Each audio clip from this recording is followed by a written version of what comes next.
अल्लाह बेटा देगा, पर ये मेरा नसीब था, अल्लाह ने बेटी दी। तो इसमें मेरा कसूर क्या है? या फिर बेटी अगर पैदा होती है तो गलत है, मतलब बेटी नहीं होनी चाहिए, ये तो गलत सोच है ना। यही वजह थी जिस वजह से मतलब मैं पूरे 15 साल से जो है इस तकलीफ़ को सह रही हूँ, लेकिन अब तो हद ही हो गई है। मेरे शौहर ने मुझे अपने माँ बाप के कहने पर छोड़ दिया। मेरे साथ कोई रिश्ता नहीं रखना चाहता, मतलब इतना कि वो चाहता है कि मैं घर छोड़कर अपने माँ बाप के पास चली जाऊँ। मैं कैसे जाऊँ वहाँ? पहले मेरे माँ बाप के हालात नहीं कि वो मुझे मेरी औलाद के साथ रख सके। पहली बात तो ये कि मुझे औलाद अपनी देंगे नहीं। अगर चलो जब तक छोटे हैं मैं अपने साथ लेकर भी जाऊं तो कैसे लेकर जाऊं? और मेरी जो 2 बहनें हैं, मैं उनकी भी ज़िंदगी नहीं ख़राब करना चाहती अपनी वजह से। बहुत बुरे वक्त में मेरी ज़िंदगी गुजर रही है, मैं किसी से कह नहीं पाती क्योंकि मेरी कोई सुनने वाला, मुझे कोई समझने वाला है ही नहीं। बिस्मिल्लाहिर्रहमानिर्रहीम, अस्सलाम वालेकुम, welcome to my channel. Hope कि आप सब ठीक होंगे और अल्लाह ताला से बहुत सारी दुआ हैं आप लोगों के लिए कि अल्लाह पाक आप लोगों को आपकी फैमिली के साथ हमेशा खुश और आबाद रखे। और सुबह सुबह का टाइम है और आज बड़ा दिल कर रहा था कि साफ़ सफाई की जाए। अच्छा, एक चीज़ जो मेरे साथ होती है, पता नहीं वो आप लोगों के साथ होती है या नहीं होती है। अक्सर ऐसा होता है कि जब भी खाना वगैरह बनाते हैं हम चूल्हा साफ़ करते हैं, और रात में तो मेरा ज़रूर ऐसा होता है कि जब भी मैं जो है ना खाना वाना बना के फ़ारिग होके चाय शाय दे के जब फ़ारिग हो जाती हूँ तो मैं ज़रूर चूल्हे वगैरह जो है ना, ये कैबिनेट्स वगैरह ये सब साफ़ करके फिर जाके सोती हूँ। मगर सुबह उठो तो पता नहीं ऐसा लगता है जैसे कि रात में चाय बनाने के लिए क्या जिन्नात आए थे या कुछ ऐसा हुआ था, पता नहीं क्यों फिर से गंदा हो जाता है, समझ से बाहर है। तो ये डेली का ही मेरा है, सियापा है। आप लोगों के साथ अगर ऐसा होता है तो ज़रूर मुझे कमेंट में बताना। मुझे बड़ा होता है कि यार ये इतनी हम लोग सफाई करके सोते हैं, सुबह घर भी हमें इतना गंदा मिलता है कि जैसे पता नहीं क्या हुआ है रात में, और किचन भी ऐसा उल्टा मिलता है। तो ये चीज़ आज मुझे हुई। आज मैंने जो है ना वो हफ्ता है किचन सफाई मना रही हूँ, और फुल आज मैंने अपना किचन को साफ़ करना था। इसलिए कि काफ़ी अर्सा हो गया था। एक तो मेरे यहाँ पर खिड़की भी है और कराची में बहुत ज़्यादा हवा ऐसी चल रही है जिससे ना मिट्टी और धूल मिट्टी बहुत ज़्यादा आ रही है, तो सफाई करना मस्ट हो गया।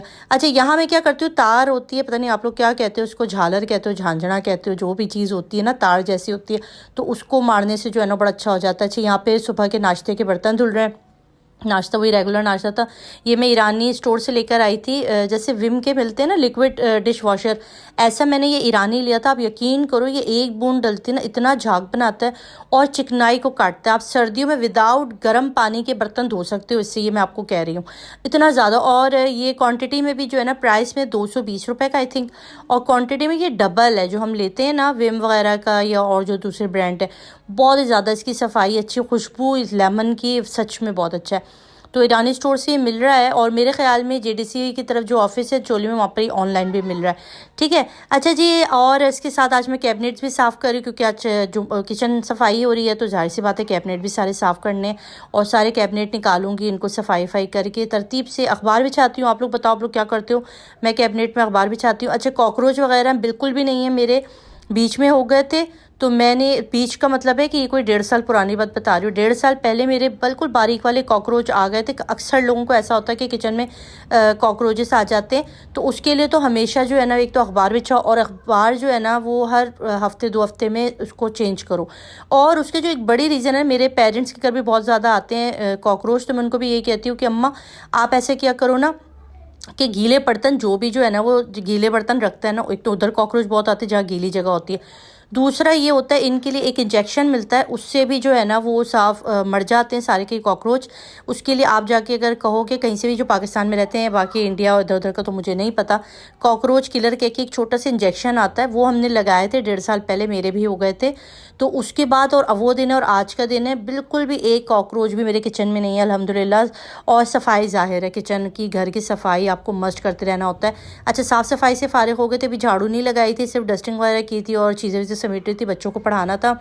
बच्चे 12 बजे ट्यूशन जाते थे, पर आज ट्यूशन वाली जो है ना उन्होंने छुट्टी दी, और मैं ख़ुद बच्चों को आज पढ़ा रही थी। और आज दोपहर में खाने में बच्चों ने फुल फरमाइश की थी कि आलू गोश्त बनाएं चिकन का, तो उसके लिए मैंने सोचा कि चलो भाई मैं आलू गोश्त भी बना लेती हूँ। तो उसके लिए मैं प्याज काट रही हूँ, और मैंने जो है वो आलू भी साथ साथ छील लिए। बिल्कुल एक झटपट वाली रेसिपी बनाती हूँ आलू गोश्त की। आलू गोश्त की बहुत सारी रेसिपीज़ हैं, तो ये वाली जो है ना वो झटपट, एक में दही डलता है, आज दही नहीं डाल रही क्योंकि बच्चे पढ़ रहे थे तो दही लाने वाला कोई नहीं था, हस्बैंड ऑफिस गए हुए थे। तो बस यहाँ पे बिल्कुल सिंपल सी रेसिपी आज आपके साथ वो भी शेयर करूँगी। और हमारे जो है ना यहाँ पर इस टाइम सब्ज़ी वाला भी आ जाता है, तो सब्ज़ी वाले का भी इंतज़ार हो रहा था क्योंकि मुझे कुछ चीज़ें चाहिए थी। यहाँ पे प्याज मैंने ली थी वो ब्राउन की, हरी मिर्चें ले लो, खीरा, एक हरी मिर्चें थोड़ी सी दे दो, खीरा, धनिया, लीमू,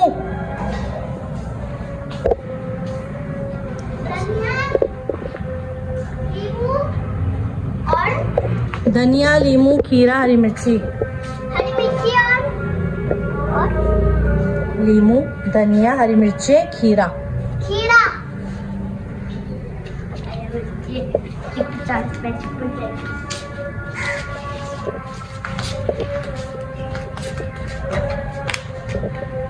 ये तो शोहर छोड़ दे, पर फिर भी जो है मैंने सर झुका के इस घर में जो है रहने का फैसला किया। पहले मेरे माँ बाप के भी हालात नहीं कि वो मुझे, मेरी औलाद को साथ रख सके। दूसरी बात, मेरी 2 बहनें बैठी हुई हैं, अगर मैं घर छोड़कर चली जाती हूँ तो उनका भी कहीं रिश्ता नहीं होगा। आपको तो पता है कि हमारे माशरे में अगर बेटी को शोहर छोड़ दे तो गलती उसी की मानी जाती है, ये नहीं देखा जाता कि उसके साथ कितना जुल्म, कितनी ज्यादती हो रही थी। अच्छा जी, मुझे इंस्टाग्राम पर हमारी एक बहुत ही प्यारी सी सिस्टर है, उन्होंने ये मैसेजेस किए जो मैंने आज आपको वॉइस सारी उनकी सुनाई है। काफ़ी सारी, बहुत सारी वॉइस मैसेज थी, तो इतना टाइम भी नहीं था कि मैं आपको पूरी वॉइस मैसेज सुनाती। तो इन्होंने मुझसे रिक्वेस्ट की कि मैं जो है वो इनके स्टोरी आप लोगों के साथ शेयर करूं। मुझे खुद थोड़ा सा अजीब सा और इनकी आवाज़ सुन के इनका दुख जो नज़र आ रहा था, उनका दुख ये है कि इनको अल्लाह ने 4 बेटियां दी हैं और 1 बेटा दिया है। तो इनके जो नाशुक्रे शौहर थे, उन्होंने अपने घर वालों के कहने पर लड़की को जो है वो घर से निकाल दिया, माँ बाप के घर छोड़ दिया है बच्चों समेत, क्योंकि वो जो बेगैरत आदमी है ना, वो अपनी 4 बेटियों की जो है ना वो कफ़ालत नहीं कर सकता। ऐसों को बेगैरत ही कहेंगे, ऐसी फैमिली को भी बेगैरत फैमिली कहेंगे जो बच्चियों के पैदा होने पे ना अपनी बीवियों को जो है वो निशाना बनाते हैं। बहुत दुख हुआ मुझे ये सुनकर आज कि हम भी ज़माने जाहिलियत में रहते हैं। आज भी इस किस्म के सोच के लोग दुनिया में मौजूद हैं जो कि बेटियों के पैदा होने पर माँ को जो है, लड़की को कसूरवार समझते हैं और उसको घर से निकालते हैं। ये नहीं देखते कि लड़की देना या लड़का देना अल्लाह ताला के हाथ में है, जबकि अल्लाह पाक की ज़ात चाहे जिसको बे औलाद रखे, जिसको औलाद दे, जिसको सिर्फ लड़कियाँ दे, चाहे किसी को लड़के दे। ये बात खुद कुरान में है कि हम तुम्हें देते हैं औलाद, तुम नाशुक्री मत करो और रिस्क के खौफ से औलाद का कत्ल मत करो, हम देने वाले हैं। और आप यकीन करो, मैं खुद 5 बहनें हमारी, और हम लोग को इतने साहिब इस्तेदाद, इतने अमीर लोग नहीं थे बचपन में। मेरे अब्बू एक आम सी छोटी सी एक जॉब करते थे, 5 बहनें थी, हम 2 भाई थे। मगर अल्लाह की कसम मैं कहती हूँ, मेरे माँ बाप को अल्लाह पाक सलामत रखे, हमेशा उनकी रिस्क में बरकत दे, उनकी ज़िंदगी सेहत और सलामती के साथ रखे। उन्होंने हमेशा, मेरे अब्बू ने हमेशा बेटियों को फ़ौक़ियत दी, बेटों पे हमेशा प्यार किया, हर चीज़ में हर बच्ची को लाड प्यार के साथ, मोहब्बत के साथ। कभी ये चीज़ फ़ील नहीं होने दी कि बेटा या बेटी, इक्वल सबके साथ हमारे माँ बाप ने रहे। पता नहीं कौन सी जहनीत के लोग हैं जो 1 बेटी फिर 2 बेटी, अल्लाह की तो रहमत उतर रही है आपके घर में। अल्लाह पाक ने तो आपको चुन लिया है कि आपको इतनी प्यारी प्यारी बेटियों से नवाजा, उसके बाद भी आपको बेटियाँ नहीं चाहिए, आपको बेटियों से एतराज़ है।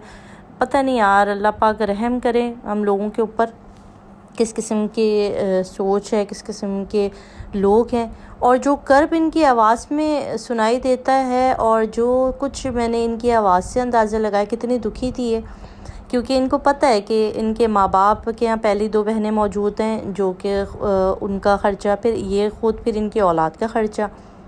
माँ बाप चाहे गरीब हो या जैसे भी हो, वो अपनी औलाद को परेशान नहीं देख सकते, ठीक है, वो अपने सीने से लगा लेंगे। आप कैसे बाप हैं जो अपनी 4 बेटियों के ऊपर से हाथ उठा रहे हैं? कैसे बेज़मीर, कैसे इंसान हो के अपनी बेटियों, कल को ये बेटियां किस सोच के, इससे पहले भी एक केस आया था आपको याद हो, उसका तो खैर मामला हल हो गया था, मगर ये जो बहन के साथ हो रहा है ना, बड़ा ही दिल दुखा मेरा। और अल्लाह पाक हिदायत दे ऐसे लोगों को, क्योंकि पालने वाली ज़ात तो ऊपर है, अल्लाह पाक की ज़ात ही है जो जिसको चाहे बेटियां दे, जिसको चाहे बेटे दे। आप यकीन करो, बेटियां बेटों से ज़्यादा वफ़ादार होती हैं, बेटों से ज़्यादा प्यार करती है माँ बाप को। शादी हो जाए, बूढ़ी हो जाए, फिर भी वो अपने माँ बाप को छोड़ती नहीं हैं, माँ बाप को ख्याल करती हैं, प्यार करती हैं। बेटे तो हमने खुद देखा है, बेटों को तो बीवियाँ आती हैं, वो निकल जाते हैं, अलग हो जाते हैं, उनका रवैया चेंज हो जाता है। बहुत कम बेटे होते हैं जो फर्माबरदार रहते हैं, वरना ज़्यादातर बेटे जो है ना वो चेंज हो जाते हैं, मगर बेटियां अल्लाह ने वो हस्ती रखी है ना। देखिए अपने नबी को भी अल्लाह पाक ने सिर्फ बेटी की जैसी, हज़रत फातिमा ज़हरा जैसी बेटी दी। हमारे नबी के पास भी कोई बेटा नहीं था, तो क्या रसूल पाक सल्लल्लाहु अलैहि वसल्लम की नस्ल नहीं रही? सब कुछ है, हज़रत फातिमा से अल्लाह ने नस्ल जारी रखी। तो ये अल्लाह पाक की ज़ात है जो इंसान को देखती है कि तुम क्या कर रहे हो बंदे, तुम कर क्या रहे हो। खुदाई का दावा करते हैं हम कहते तो हैं कि हम न मुसलमान हैं, हम जान देने को तैयार होते हैं, हम रसूल पाक सल्लल्लाहु अलैहि वसल्लम और अपने किसी की भी सहाबा के शान में अगर कोई गुस्सा करे तो जान लुटाने पे तैयार हो जाते हैं।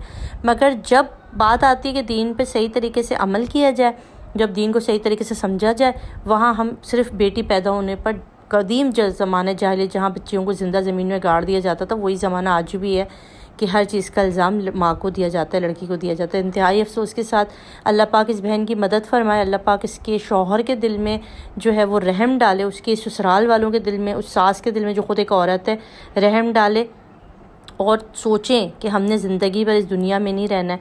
जो आज बदसलूकी हम इनके साथ करके जाएंगे, किसी और के साथ बदसलूकी करके जाएंगे, ये दरअसल अल्लाह पाक के साथ है। अल्लाह की नाशुक्री है कि परवरदिगार तूने मुझे बेटी क्यों दी, मुझे तो बेटा चाहिए था। ये तो अल्लाह पाक की नाशुक्री है। अल्लाह पाक भी ऐसों को पता नहीं क्यों देते हैं, ऐसे उनको नेमतें देते क्यों हैं।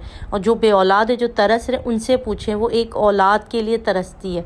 अगर आपको अल्लाह ने औलाद जैसी नेमत दी है तो आप नाशुक्र मत करें। तो बस मेरी ये वीडियो है, आप भी प्लीज़ इस बहन के लिए दुआ कीजिएगा, कमेंट कीजिएगा और अल्लाह पाक से दुआ है कि अल्लाह पाक सब बच्चियों के नसीब अच्छे करे, सबको सेहत और तंदुरुस्ती दे। अपना बहुत बहुत ख्याल रखिएगा, चैनल को सब्सक्राइब कीजिएगा। अल्लाह हाफ़िज़।